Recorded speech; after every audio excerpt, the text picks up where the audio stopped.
ही life perfect नाही पण खरी आहे. आजच्या दिवसाची सुरुवात नेहमीसारखीच झाली होती. दीदीचा पेपर होते म्हणून तिला स्कूलमध्ये सोडायला गेलं. येताना मनात ती पेपर कसा सोडवते हेच डोक्यात विचार होते. दुपारी जेवण वगैरे झालं. कस्टमरची साडी होती पिको फॉलसाठी ती करून दिली. नंतर ना मग हे आमच्या गलीत विकायला आलतं. मला खूप आवडत होतं लहानपणी, रुद्रांशने घेतलं होतं. आम्ही ह्याला मुंबई मिठाई म्हणत होतो. खूप छान लागतंय ते.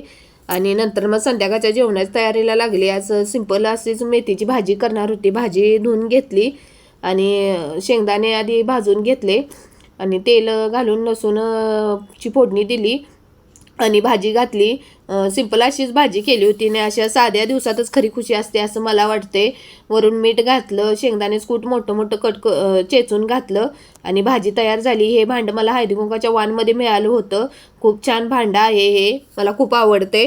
आणि आज गरम गरम जेवण तयार आहे. घरचं जेवण वेगळीच मजा असते. आणि असा माझा साधा दिवस तुम्हाला आवडला असला तर चॅनलला सबस्क्राईब